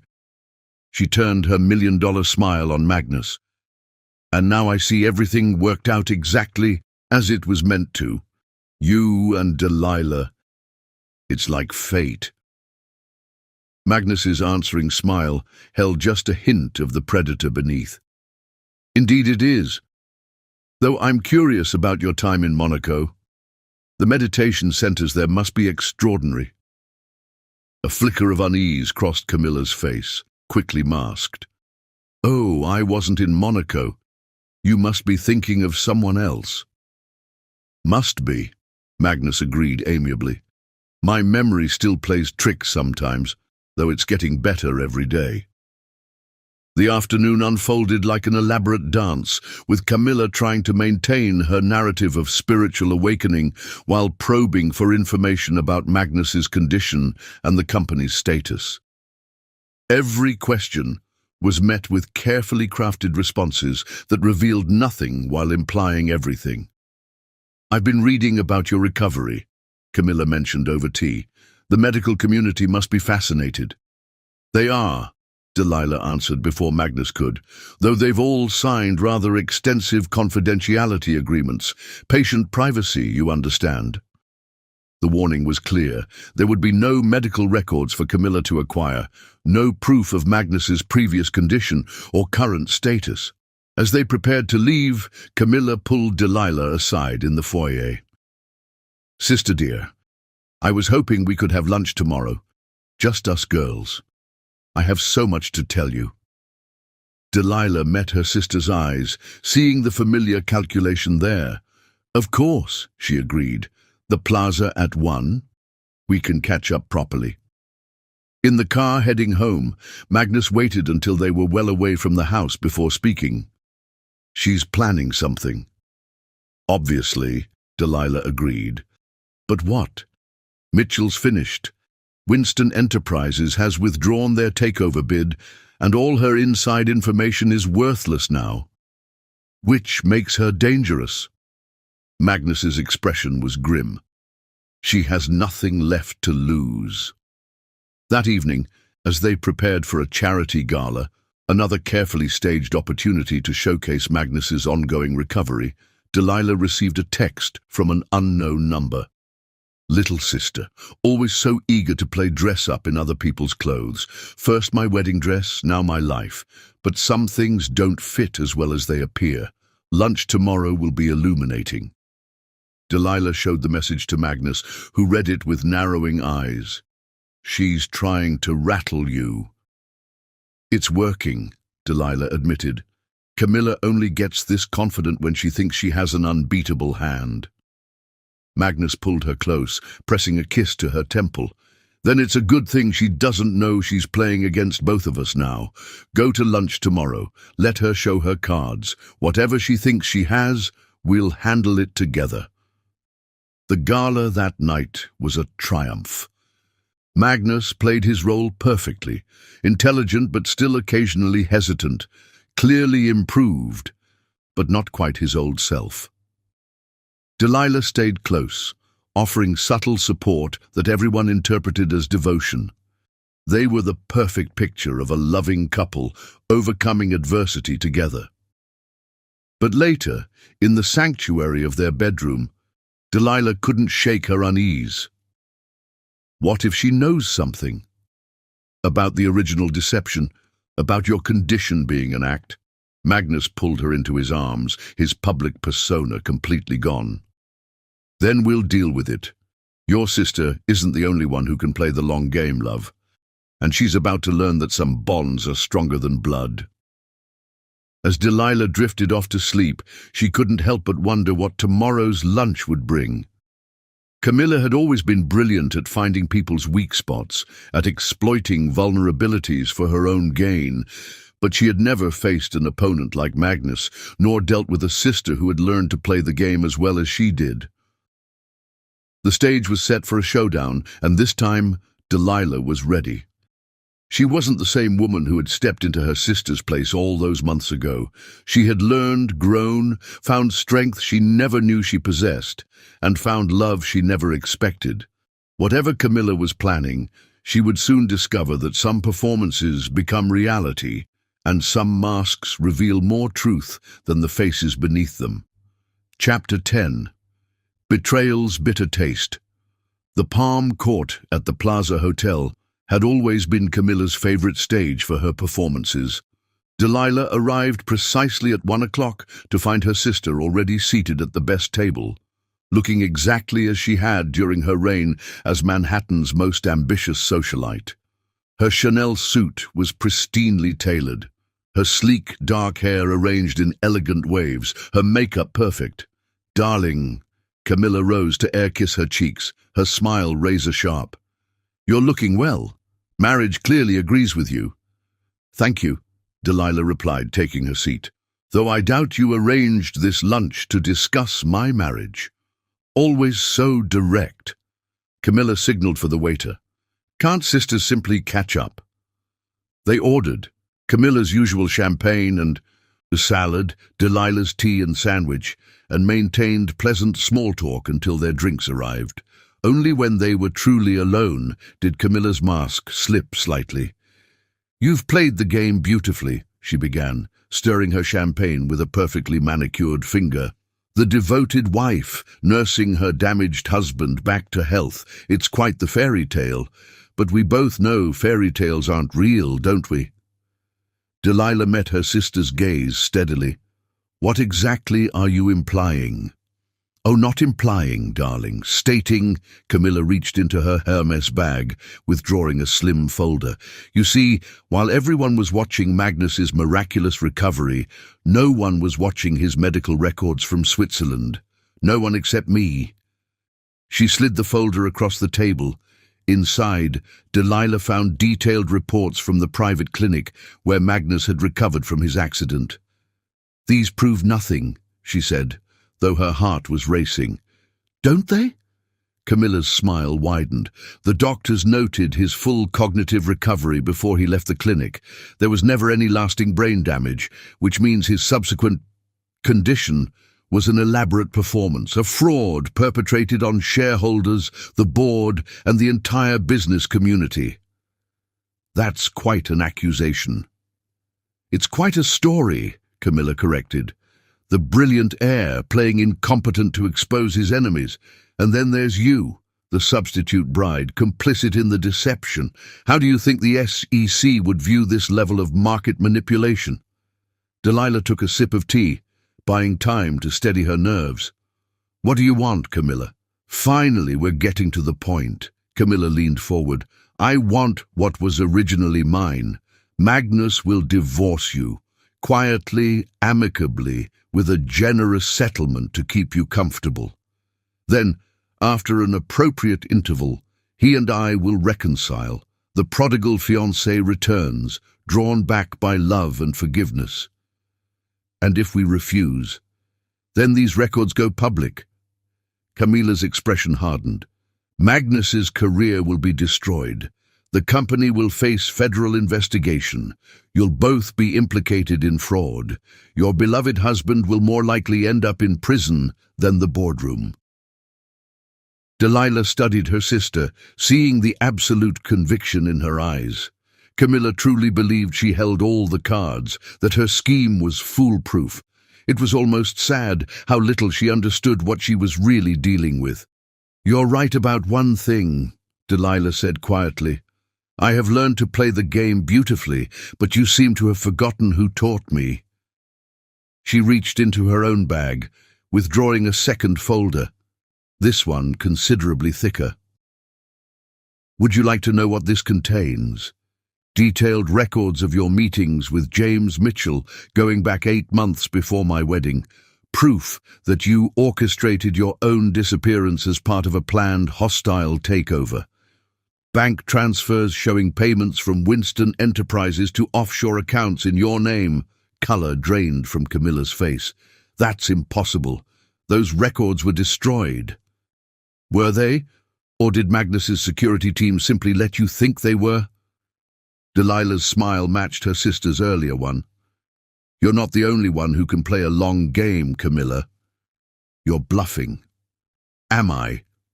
Delilah opened the folder, sliding out several photographs. They showed Camilla in various locations. Monaco, Buenos Aires, São Paulo, always in the company of either Mitchell or Winston. While you were gathering ammunition against Magnus, we were gathering it against you. The difference is, our evidence doesn't just suggest corporate fraud. It proves international conspiracy, industrial espionage, and multiple violations of SEC regulations. Camilla's hand trembled slightly as she reached for her champagne. You wouldn't. I'm your sister. You stopped being my sister the moment you tried to destroy my husband. Delilah's voice was steel wrapped in silk. The moment you decided to use me as a pawn in your games. The moment you thought you could threaten my family. Your family? Camilla laughed bitterly. You're just his replacement for me, a convenient substitute who turned out to be useful. You really don't understand, do you? Delilah shook her head. Magnus and I may have started as a deception, but we've become something real. Something you could never comprehend because you've never cared about anything beyond your own ambition. She stood, gathering her things. Here's what's going to happen. You're going to leave New York. Those spiritual retreats you claim to visit, you're going to make them real. Find a nice, quiet place far away from here and stay there. If you ever try to contact us again, if you ever threaten my husband or our life together, these files go to every regulatory agency in the country. You can't do this to me, Camilla hissed, her composure finally cracking. I'm your older sister.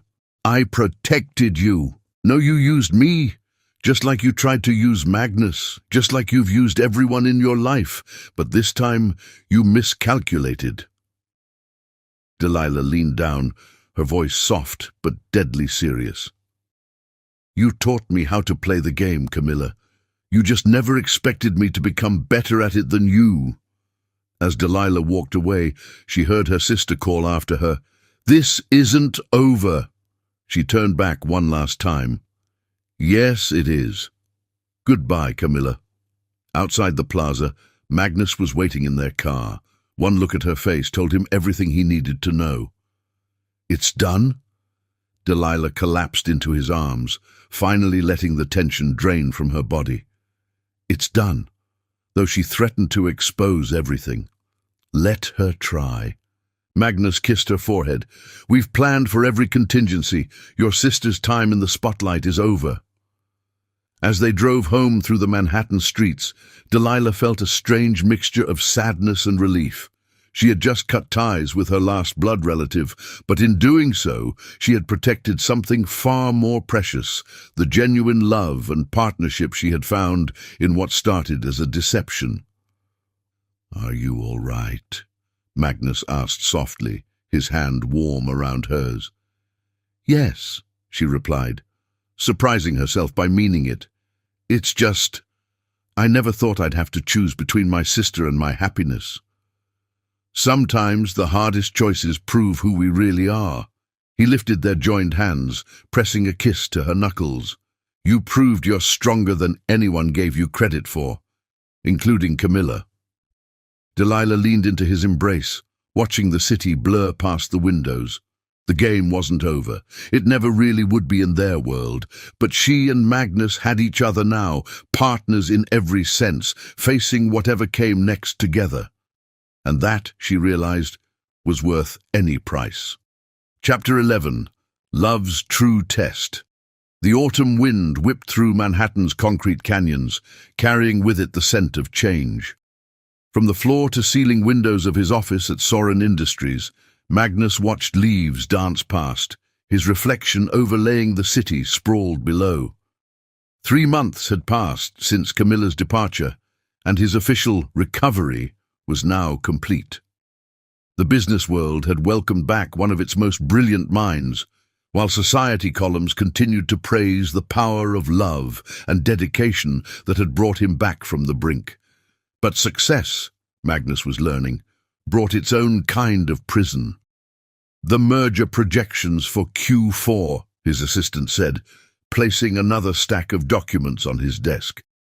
"The board is particularly interested in your approach to the Davidson portfolio." Magnus nodded, his mind already calculating possibilities. Before his accident, he would have dismantled Davidson Industries without hesitation, stripped its assets, and discarded the remains. The old Magnus Sorin had been feared for exactly that kind of ruthless efficiency. "Sir?" his assistant prompted when he remained silent. "Should I tell them you'll proceed with the original strategy?" "No," Magnus said finally. "Schedule a full board meeting for tomorrow. It's time we had a serious discussion about the company's direction." That evening, he found Delilah in their private library, curled in her favorite leather armchair with a first edition of Jane Austen. The sight of her, completely herself, no pretense required, still made his heart skip. "The board wants the old Magnus back," he announced without preamble, loosening his tie. "The shark who never hesitated, never showed mercy, never let emotion cloud his judgment." Delilah marked her place carefully before looking up. "And what do you want?" It was the question he'd been wrestling with for weeks. "I spent so long playing a role, pretending to be simple, that I saw our world from a completely different perspective.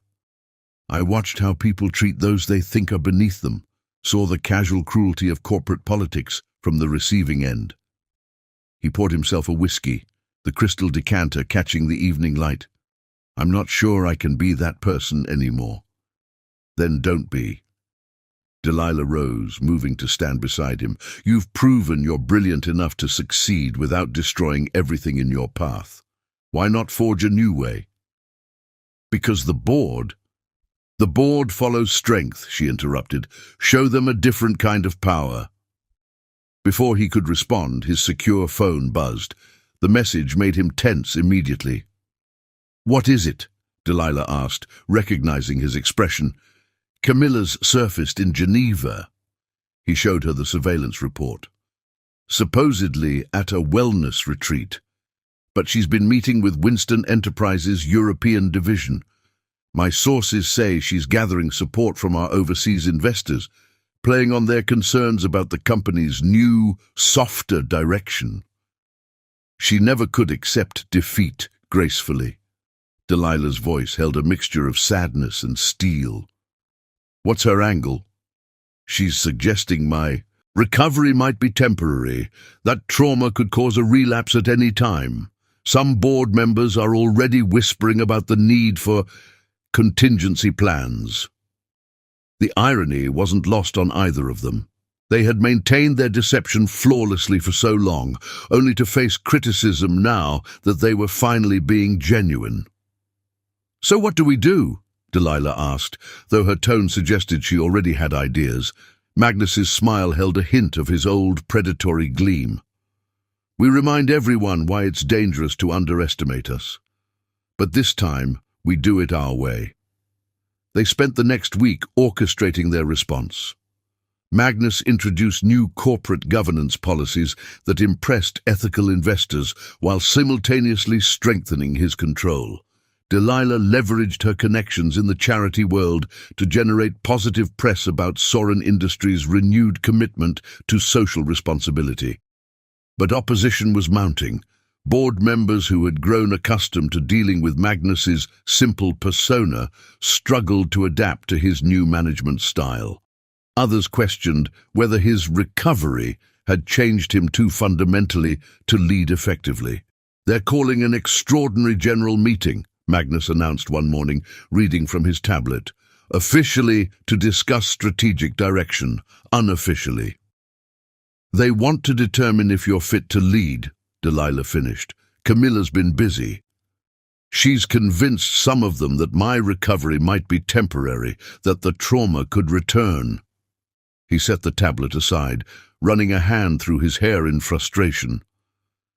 The old Magnus would have crushed this rebellion instantly, destroyed anyone who questioned him. But that's not who you are anymore.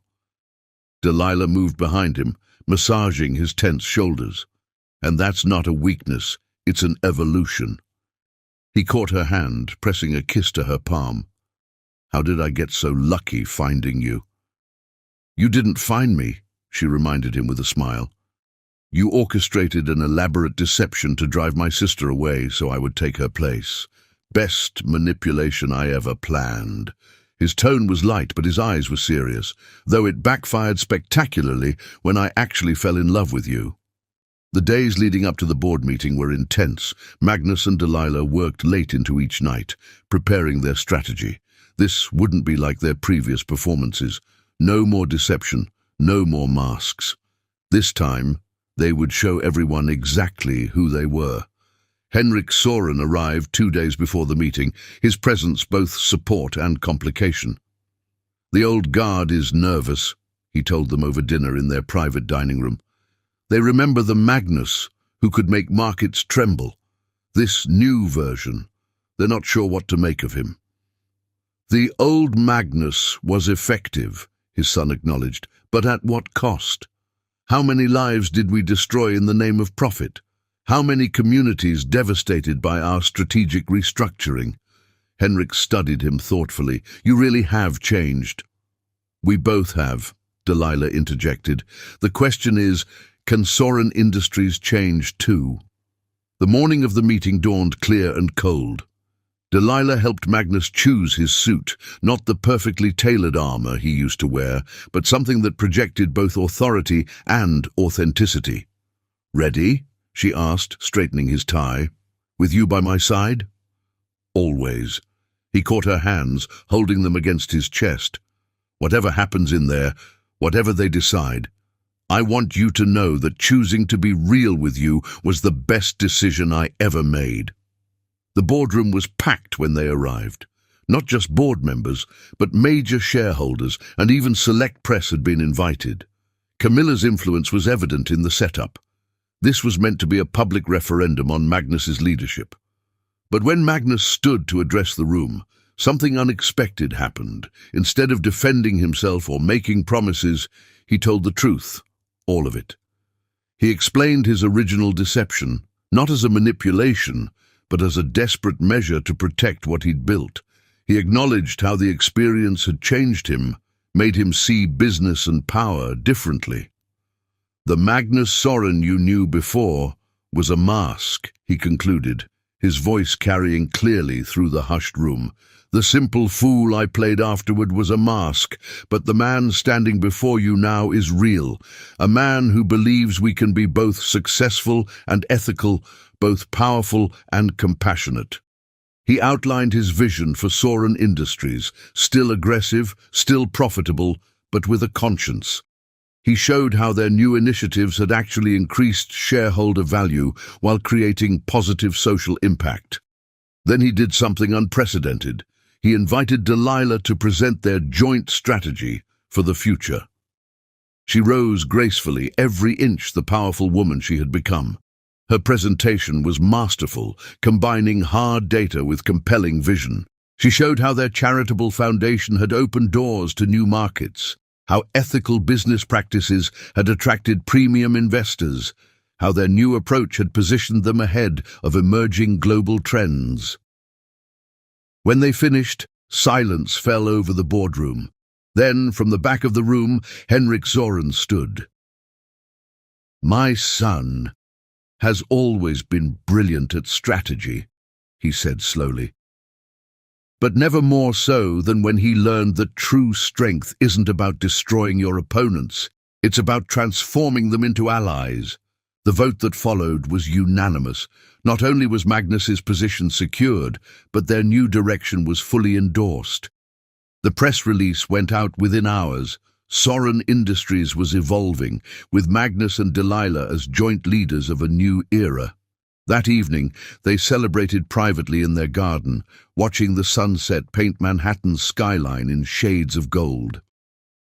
"Was any of this part of your original plan?" Delilah asked, nestled in Magnus's embrace. "When you first decided to play the fool?" "Not even close," he chuckled, the sound rumbling through his chest. "I planned for every contingency except the most important one, falling in love with someone who would make me want to be better than my masks." "And now, what's the plan?" Magnus turned her to face him, his expression more open than she'd ever seen it. "Now we write our own story. No more scripts, no more pretense. Just us, building something real together." As if to emphasize his point, a message arrived on both their phones simultaneously. Camilla had released a statement, officially retracting all claims against Soren Industries and announcing her retirement to a Tibetan monastery. "Did you arrange that?" Delilah asked, knowing her husband's penchant for elegant solutions. "Let's just say I helped her find her true calling," Magnus smiled. "Sometimes the best way to neutralize an opponent is to help them find peace." They stood together in their garden, no longer the fool and his caretaker, no longer the manipulator and the substitute, but partners in every sense. They had proven that authenticity could be its own kind of power, that vulnerability could be stronger than armor, that love could grow from deception into something real and lasting. Tomorrow would bring new challenges, new battles to fight, but tonight, under the stars, they were simply Magnus and Delilah. Two people who had found their truth in the midst of lies, their strength in surrender, and their greatest victory in choosing to be real. Final chapter.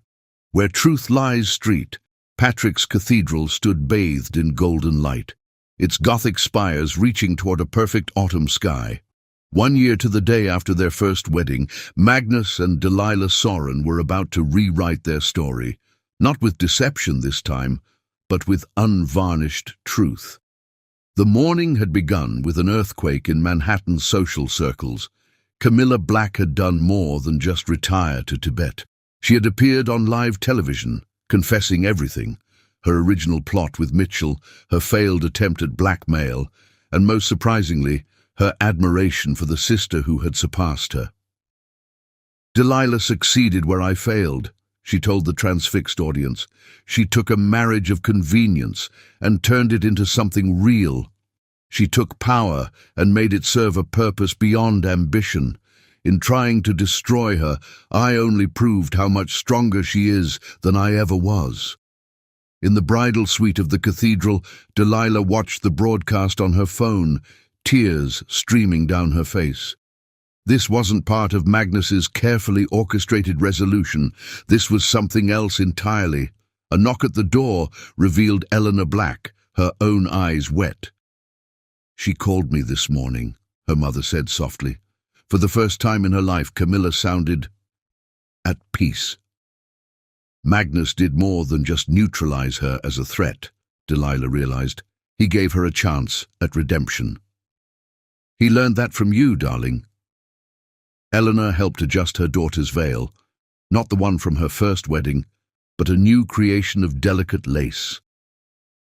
"You showed him that true power lies in lifting people up, not crushing them." The cathedral filled with a different crowd than their first ceremony. Gone were the pitying looks and whispered speculations. Instead, they had gathered those who had stood by them through their transformation. Board members who had embraced their new vision. Charity partners whose lives they'd changed. And a select few who knew their whole story and loved them anyway. Henrik Zoran sat in the front row, his eyes bright with pride as he watched his son stand tall at the altar, no trace of pretense in his bearing. Beside him sat Jonathan Black, finally understanding that his younger daughter had found her own kind of strength, different from but no less powerful than Camilla's ambition. But the real surprise came just before the ceremony began.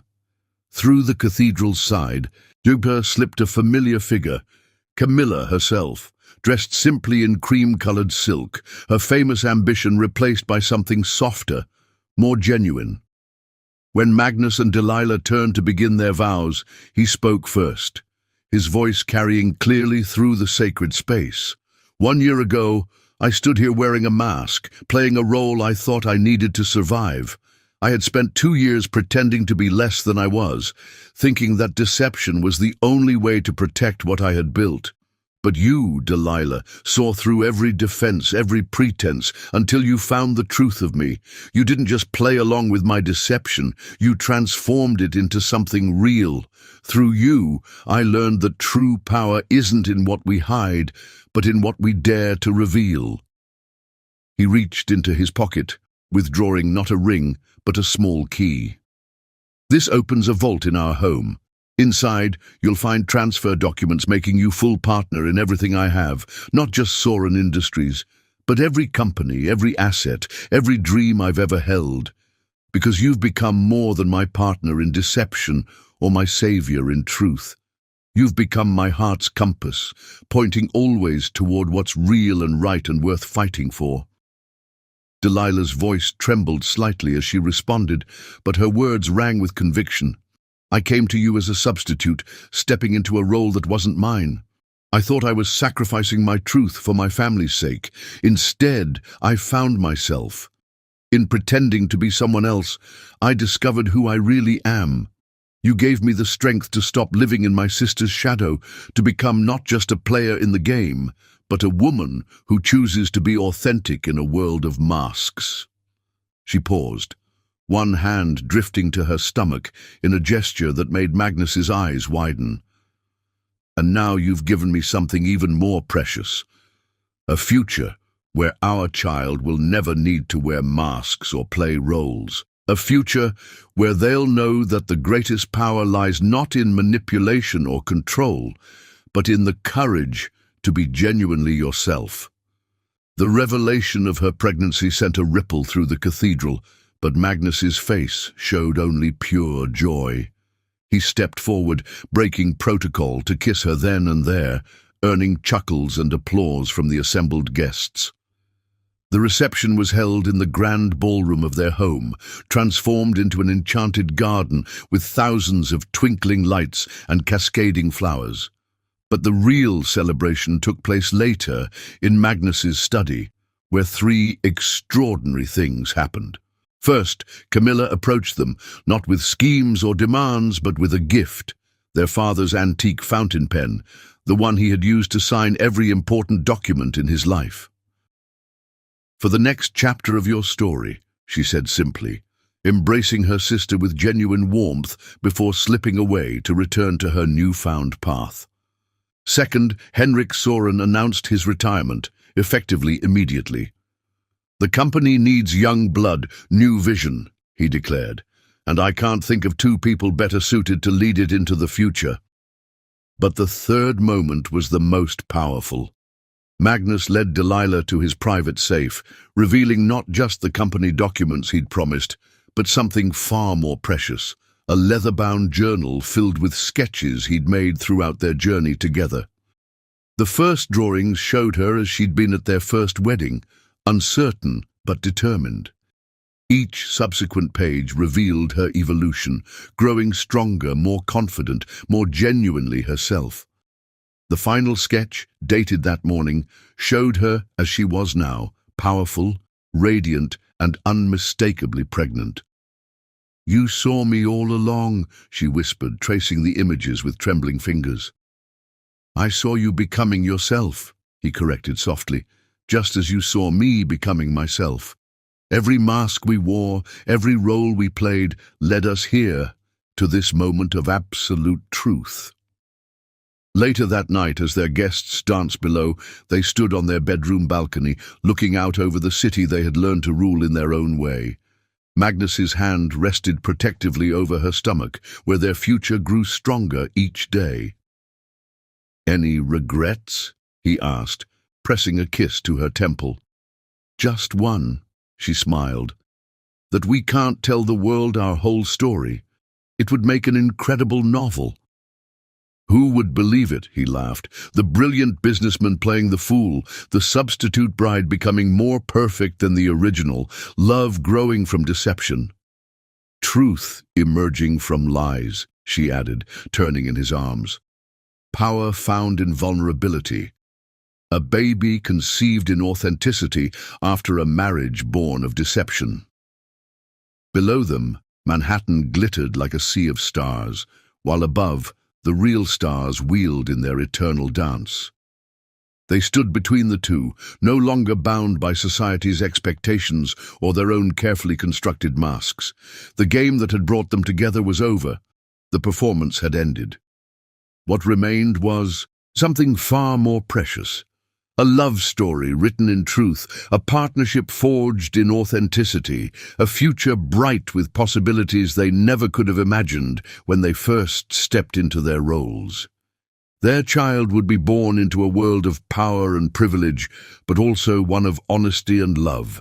They would teach them that the greatest strength lies not in wearing masks, but in the courage to be genuinely yourself. As the night deepened around them, Magnus and Delilah held each other, no longer the fool and his caretaker, no longer the manipulator and the substitute, but simply two people who had found their truth in the midst of lies, their strength in vulnerability, and their greatest love in the courage to be real. And somewhere in a Tibetan monastery, Camilla Black smiled, finally understanding that sometimes losing everything is the only way to find what truly matters. Subscribe if liked. Something far more precious. A love story written in truth, a partnership forged in authenticity, a future bright with possibilities they never could have imagined when they first stepped into their roles. Their child would be born into a world of power and privilege, but also one of honesty and love. They would teach them that the greatest strength lies not in wearing masks, but in the courage to be genuinely yourself. As the night deepened around them, Magnus and Delilah held each other, no longer the fool and his caretaker, no longer the manipulator and the substitute, but simply two people who had found their truth in the midst of lies, their strength in vulnerability, and their greatest love in the courage to be real. And somewhere in a Tibetan monastery, Camilla Black smiled, finally understanding that sometimes losing everything is the only way to find what truly matters. Subscribe if liked.